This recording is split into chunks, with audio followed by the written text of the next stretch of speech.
What's up, Wafflers? It's your girl Jordyn, and we're back with another episode of The Toaster. I hope you all have been well since the last one, and we're back with another one. Today, we've got a special guest. You know, Atlanta is full of creatives, designers, artists, all of a kind. And this person is near and dear to Waffle's heart, as she is the designer of the classic hat I've been wearing most of the time. I would like to introduce you all to my girl, Soul, with Can't Kill My Soul. I feel like there should be like clapping or something. Yay! No, thank you. That was a beautiful introduction. Yeah. Hi. Thank you for being here. Well, Soul, for the Wafflers who don't know you, can you please introduce yourself and tell them a little bit about yourself? Yeah. Well, for one, as you know, I'm Soul. I own a souvenir shop style brand called Can't Kill My Soul. I'm based out of Atlanta. I'm an artist first. I paint, I draw, but truly I'm just a creative at heart. And yeah, I don't know. Yeah, we love that. How long have you been doing this? Can't Kill My Soul was born in 2020, but prior to that, I had been making art pretty much my whole life. So Yeah, and what's crazy is looking at like your designs, it doesn't give like, you know, because some brands are very label and they're just cranking out with the labels. Your pieces really give like intentional art pieces, like stuff that you can like almost put in a museum. What made you sit down and say, I'm gonna create a souvenir shop and the people are gonna love this thing? I don't know if I ever said that. Like, I feel like it was one of those things where I was making art because the pandemic came and I had more time to. And prior to that, I never really posted or shared my work. So during the pandemic, I just started posting and people were receiving me really well. And they were like, oh, what were you posting? Just regular art, no merch or anything like that. Okay. Just like my drawings, my paintings, stuff like that. And people were receiving it really well. And they were like, oh, like you should make t-shirts. And naturally, when someone tells me to do something, I'm like, okay, how can I do the opposite? So I made plushies, I think first. I made a plushie first of this piece that I had that went viral. And then from there, I just kind of knew that I wanted to make collectible items more than like clothing per se. And I think clothing can fall under that, but I just really like weird statement pieces. Can't Kill My Soul is built around like a world of characters that I've created. So like as they change and grow, or as they meet new characters and new friends, like it's gonna be like that'll be the volumes. Like each character is their own like volume. They have their own aesthetic and the merchandise that comes with it. And dope. Okay, so speaking of characters, you kind of have like a main character in a sense. It's like the girl with the puffs. Her name's Electra. Okay, period. Her name is Electra, y'all. How did she come to be?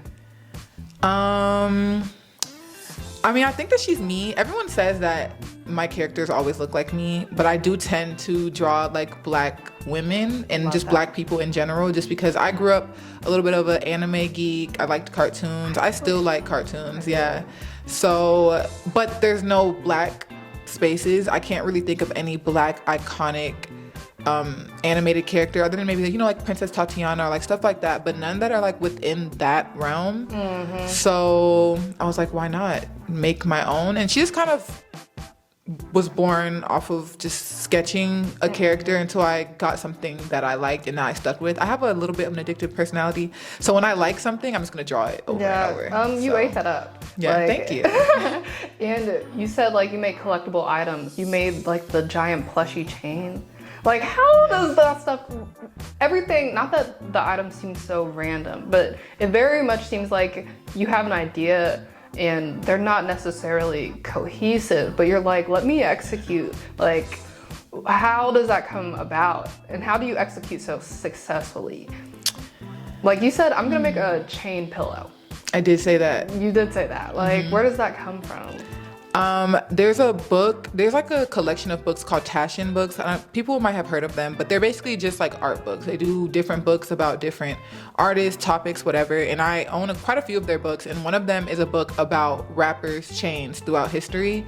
And Kanye West had on this big chain. Like, it was just so obnoxious. And I was like, no, I'm gonna have a bigger chain. But Oh my But I didn't want, I don't actually care to have a giant chain. But I was like, it would be cool to just have like an obnoxiously large, like plushy chain. It just kind of. It up, y'all. If you don't have it, you need it for your bed. You need it on the streets. Okay, so circling back to, you know, Can't Kill My Soul and how it's not a retail brand. It's not like a beauty line. It's a souvenir shop. Why did you categorize yourself as that? I think it kind of goes back to what you were saying about how my work is not necessarily cohesive. I'm really scared of boxing myself in, and I felt like, okay, if I say I'm a clothing brand, they're gonna be like, well, why'd you just make a couch? Or like, why did you, and not to say that people would actually ask that, but I think I would almost box myself in with certain labels.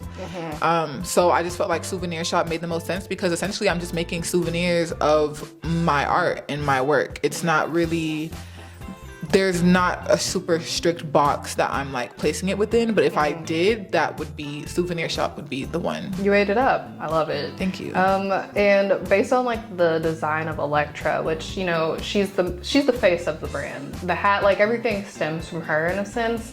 I just had a feeling. I was like, she watches anime. Like, there's no way she doesn't. What's your favorite anime? Ooh.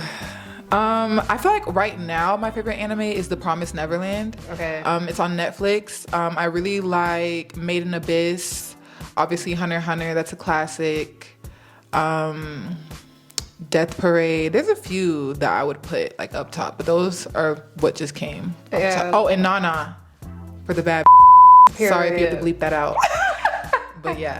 Okay, and what's your favorite cartoon, like in general? Oof. I love SpongeBob. He's so real. Yeah. And he gets to work. He don't really get money, but he gets to work, and I like that. And would you see like an animated show in your future? Like, definitely, yes. I love that. And are there some characters we don't know about yet that will be featured in line soon? Any males? Yes, there are some males. Okay. I guess they can be in it. Yeah, you know, they always, I you guess. can't have nothing. They gotta come in. Y'all cool. And when can we expect that? I want to launch my first comic in 2025. So I'm not gonna give no dates, but in 2025, the first volume of Electra's comic will come out. So you will meet Electra, her little sidekick, the character that the plushie chain is made of. He's like a character in the comic as well. So you'll meet him, and then you'll meet the guy. His name is Wiley. So yeah. Yeah, I love that. I love it so bad. Okay, so like we've mentioned several times, your pieces are very unique and they have like an artistic touch. How would you describe your design philosophy or creative process? How would I describe my creative process? I always say like I want to make content showing like the behind the scenes, but my process is so chaotic. Like it doesn't even feel marketable. Like how do I make this look aesthetically pleasing? Like it's just, it can look like anything, like reading a book and being inspired, or like having a conversation with my friends, or listening to a song and hearing like one word. It just takes a word sometimes, but I don't know, I guess I would just describe myself or like my style as colorful. I like to explore colors before really anything else. Textures, materials. And for those of you who don't know the brand Can't Kill My Soul, Soul is actually wearing a piece from the brand. Can you please describe this for us? This is actually originally a painting called Without My Roots I Wither. And I just love this painting. It's one of my favorites that I've done. So I was like, okay, I want to make a shirt, finally make a shirt. After 4 years ago, someone asked me to. I finally did it. You're welcome. It's so cute. But thank you. So yeah, I just decided to put my painting on a shirt. But you know, I like mesh tops. I like polka dots. I just incorporate things that I like, you honestly. ate that up. Okay. Thank you. Random question. Stripes or polka dots? Polka dots. Okay, period. Yeah. Love that.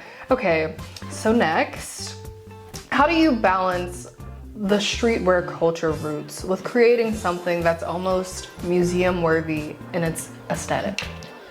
I feel like I don't even like aspire to necessarily be a streetwear brand, but I guess it just kind of like naturally, that title kind of naturally, I'm just saying, got put on me, because I'm not mad at it. Like it doesn't offend me. Yeah. But I guess just because like people say I remind them of Murakami, and he's like known for being like a streetwear artist. So, but I guess for me, it's just I like making like extravagant avant-garde type of feel items, or just things that are just fun, almost like a toy. Like I enjoy something that feels very playful. So yeah. So apparently, y'all, because the way you just said that, it reminds me of how like it's hard to put Black people in the right categories. Like let's, for example, the Grammys, like the R&B category, they stay putting pop songs by Black people in the R&B category, and it's like because we Black, we in that category. And just like you, like one could assume if we had to categorize, like if we had to categorize, why do we have to categorize? You know, so for y'all out there who's making a brand and you're just like, man, what do I call myself? You don't have to be a streetwear brand. You don't have to be what you don't feel in your heart you are. What kind of emotions or messages do you hope to convey through your art? Joy, fun, whimsy, adventure. And like what kind of story are you trying to tell? What kind of story am I trying to tell? That's a good question. I don't even know. Like, I feel like I literally just wanted to make a character or like a Black story that wasn't centered around like pain or like slavery or like, you know, something like, or like, I don't know, systematic oppression. Like I just wanted to make a character that's just, she's just a girl for real, just living her life, exploring, going on adventures. I mean, there are gonna be like lessons within like her stories and stuff, but for the most part, I just really enjoy having a good time. Period. I love that. And we've mentioned the chain, we've mentioned the hat, we've mentioned the shirt. Can you tell us more about the pieces that you have within your souvenir shop? Yes, my favorite is, well, one of my favorites is my coaster set. So it's basically like Electra, and it's like layered. So there's 4 coasters. The first one's her face. The second one is like the muscle layer. The third one is the skeleton layer. And then the fourth one is like the nervous system. That's what it is. That is fire. And yeah, it's just, yeah, it goes back to just creating something that's like a toy. Like it's like a puzzle, but it's also, you know, a coaster set. So yeah, she's cute. Yes, I love that. In your own home, do you like how you just made coasters art? Do you have more of that in your house? Like, yeah, I definitely have things that I haven't released for sure. Yeah. Okay, period, y'all. Stay tuned. We're for a treat, for real. I'm at the edge I'm of not my releasing seat. those things. They're mine. Okay. So, you know, we're just a girl. When we're Black women, you know, often put in a box. It's not easy to break through into, you know, the life you want to live, the lane you want to go into, because everyone's telling you what you should and shouldn't be doing. So how does your perspective as a woman influence the way you design and run your brand? That's a good question. I feel like it's like a huge part of my brand, even if it's unconscious.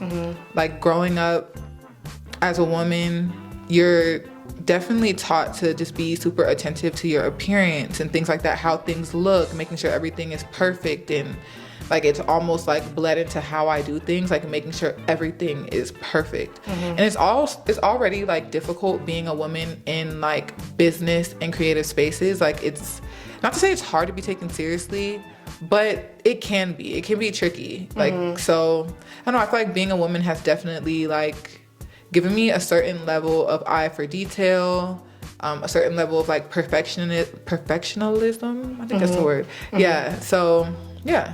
Okay, period. And with that being said, you know, with us being so intentional, sometimes we draw our inspiration from several different things. Like you said, like it could be a song, it could be a book. Who's inspired you the most, or what has inspired you the most? I love Jamie Hewlett. He's the artist of the Gorillas. They're like a digital band. So yeah. Exactly. Shake it. We love them. Love them. So yeah, I love that art style. I love Dr. Seuss. So actually he has like paintings outside of like the children's books. Some of them get like actually kind of scary, but I love like his world building, like the trees in the Lorax, like they actually are like a big inspiration for the trees that I draw. There's a lot of animes that I drew inspiration from, and I'm like, there's one in particular, but JoJo's Bizarre Adventure. That's the one. That's Put us on. Yes. So if you've never seen it, I actually, not to say I don't care for the anime itself, like it's a good anime, but I really just like collecting his mangas because his art style is really nice to me. It's very colorful, playful. So yeah, those are just a few that I can think of since my brain doesn't want to work. That's okay. So speaking of what inspires you the most, you've been doing this you've been doing art your whole life, and you've been doing your shop for like 4 years, almost 5 years. I know everything hasn't been easy. What keeps you motivated? The people around me, definitely. I feel like I tell them all the time, like, y'all, I'm gonna quit, I'm done. And they'll be like, girl, whatever. Like, no, you're not. And I appreciate that because I don't actually ever really want to quit. It's just like, it does get overwhelming. And sometimes like being a one-man band, like I don't aspire to do it by myself forever. Eventually, I can't wait to have a team of people that I can delegate tasks to, that I trust, that I'm like, yeah, do what you do best so I can do what I do and not have to like wear all the hats. So yeah, it definitely does get very overwhelming. And what has been the most rewarding part of the journey? Seeing my art like exist in the real world, or like seeing the fact that anybody wants to spend their hard-earned money in this economy on things that I create is a reward in itself. Or just people saying that, you know, like I'm inspiring them, or, you know, just it's like the little things, or like running into people. I've heard of your brand for like, I don't know, a few months, and it's easily become one of my favorites. Like, thank you. Where did you find? I feel like someone was wearing it and then they posted it, and then I clicked the name and I was like, yeah, I need one of these hats. And ironically, when I did like the first episode of Waffle, you know, the hair, I was like, what should I like do to kick this off? Because I wear my Waffle hoodie, and I was like, let me put on the goat hat. Like, it eats down. Thank you. It eats down real bad. Like, thank you. Real bad, girl. You mentioned that your art's in the real world. Clearly, we buy in stuff. It's good stuff. Who's like the most famous person who has patronized your business? The most famous, I would say, is Erykah Badu. I feel like that's the most like not relative as far as fame. Just, like she's casually was like, Erykah Badu. We couldn't even pause and clap for that. Y'all, Erykah Badu. Shout out to her. Yes, the queen of Baduism herself purchased the hat, y'all. She stays in a cool hat. She does. So that's really real of her. Really are crazy. Yeah. She stays in a cool hat. But you said, okay, so she's like the conventional famous. Like, who else? Jada Kingdom, she's like a reggae artist. There's this basketball player, don't really know him. His name is Jordyn Clarkson, so someone sent him to me. But other than that, honestly, shout out to Baby Tate. She's so supportive, like love her. She's great, very talented, very amazing. But she's been supporting me like since before anybody else. I love that. And shout out to Young Thug. They just freed him, which makes me really happy because he's actually the reason why like I've been able to do this as long as I have with no like, you know, regular 9-to-5 job.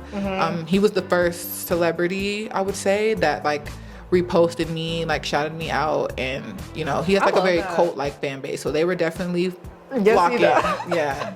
That is so funny. Okay, and we love that. Thug is free, y'all. Let's snap our fingers for that. We're not done tapping our toes to that jingle, okay?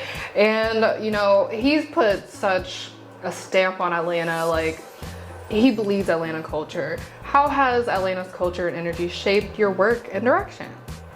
I don't want to say no, but I'm also like, I was raised in the suburbs, so I feel like if I were to try to claim Atlanta, somebody gonna clock my teeth. So, I was not raised in the city, but I will say, like, going to like the teen nights at the High Museum, like even though I was living in the suburbs, getting that opportunity to come down into the city and see other alt Black creatives was really important for me, because I had friends obviously where I lived, but I didn't really have any like real alt friends, especially not like Black ones. So it was really important for me to see other people my age just being unapologetically themselves, like just doing what they want to do.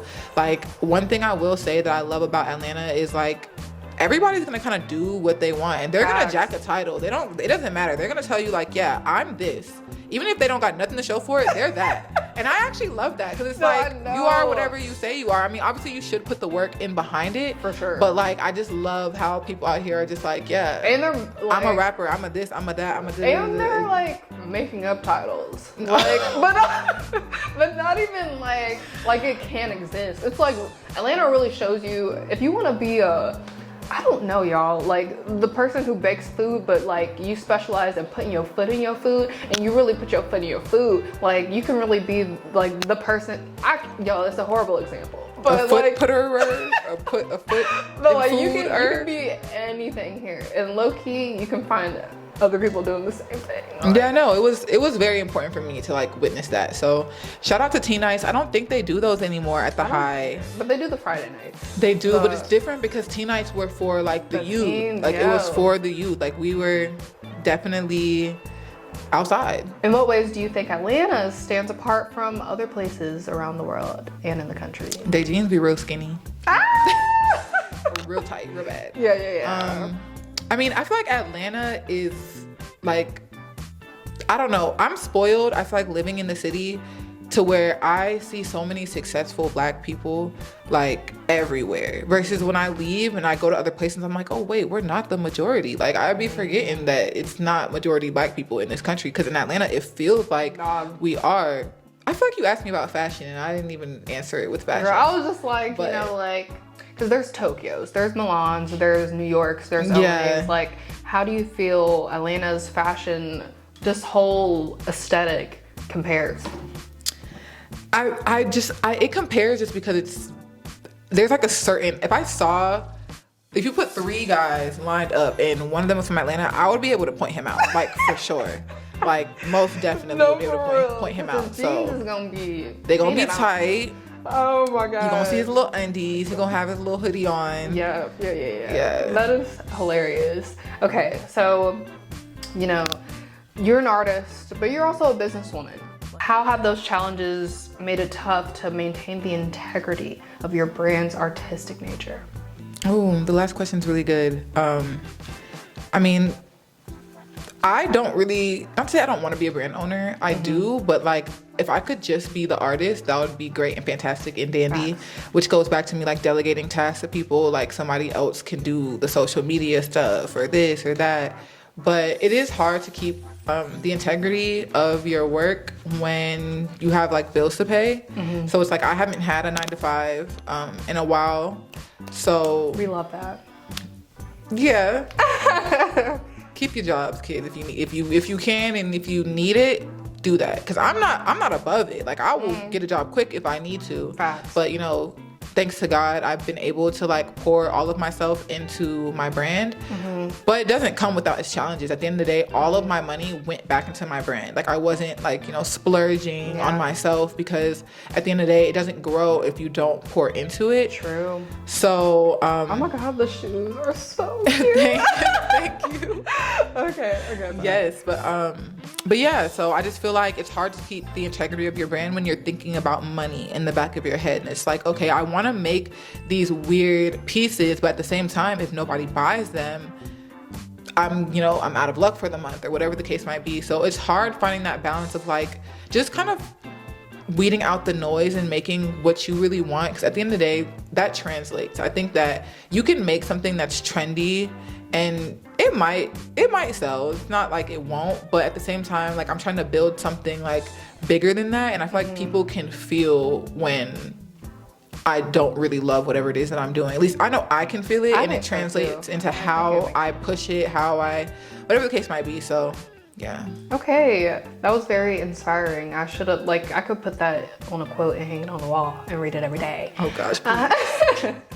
And, you know, just like me, other people could benefit from your words, especially the youth of the world, especially young Black girls of the world who are dreaming of being something more than a lawyer, a doctor. Like, you can be anything. What would you? We need those though. We do. Y'all can't But, all like, be TikTok influencers, We okay? can't.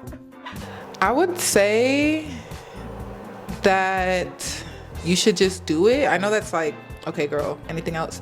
But really, you should just do it, and do it with a passion, do it with a fire, like go after it, be hungry. And you just kind of have to like attack things, like literally, like head on, face on. You can't really like wade around it. Like whatever it is you want to do, you should do it, and do it in its entirety. I feel like a lot of people try to wait for the right moment or wait till they have the perfect amount of resources. Like I just realized nothing will ever be perfect. I feel like there will always be a reason to not do something. So That's absolutely true. you just kind of have to do it. Clock it. Yeah. That's absolutely true. So in today's day and age, you know, with all social media, whenever you start a brand, whenever you have something, you know, that people can patronize, that also coincides with being a content creator. Like you have to make content for that stuff. How do you feel about that? How is it frustrating? Like, dang, I just want to put my book out. Why do I have to do a whole skit to put my book out? Yeah. To put my work out? How do you feel about that? Yeah, I feel like obviously it's frustrating. Like if I'm working on a painting, I don't want to have to stop every 2 seconds and get the right angle and blah blah blah. But I don't know if it's too much different than owning a business in any other like time, because Marketing. people have to see it. Otherwise it's like, what's like the point? So, you know, I just try to make it fun for myself as possible. It's hard, don't get me wrong. I'm still not consistent with posting on TikTok. I want to post on Instagram every day, but it's like, you know, but I guess the biggest thing is just like, honestly, just not negotiating with yourself. Like at the end of the day, you got to do it. So Girl, you've been putting out the bangers. Like every other sentence is something we need to write down. thank post it to you. our I read a mirror. lot of books, child, so I probably stole that from somebody. Sorry, whoever it was. That is funny. Okay, so we're winding on down here. I just want to ask you a few more questions. Where do you see your shop and you as an artist in like 5 years? In 5 years, I mean, hopefully in 5 years, we'll be well into our comics. We'll have at least like 4 or 5 out. Maybe even the start of a show. I feel like 5 years is very short. I know that feels like a long time, but I do feel like we're still laying like a foundation. We are. So the foundation will still be being laid. There will obviously still be things being dropped. I feel like definitely more clothing for sure. I do want to start making more clothing now. I was kind of reluctant at first, but No, the shirt eats. yes. We need more. Thank you. Yeah, I'm Respectfully. leaning into it. I'm leaning into it. Honey, get in the But lab. yeah, definitely more home decor. Yes. But just like bigger, more eyes on me. A lot of really fun collabs on the way. Yes. So. Okay, speaking of your dream collab. My dream collab would be like Universal Studios and having like a roller coaster. I love that. Yeah. Your mind is so big. It's Thank beautiful. Okay, and what can the Wafflers expect next from you? Like, what can they be on the lookout for? Be on the lookout for more hats, patterns, different fabrics. Be on the lookout for the comic, and honestly, don't be on the lookout. You don't even know what to expect from me sometimes. So just have fun with it. Just be here for the ride. Oh my God. Be open. Exactly. Yeah. Well, so it was so nice getting to know you, Wafflers. you. I hope y'all enjoyed her as much as I did. Thank y'all for watching episode 2 of The Toaster. Make sure you like, comment, and subscribe. If you're not following WAFFLE Mag, you need to be. And it's your girl Jordyn checking out. Until next time, bye.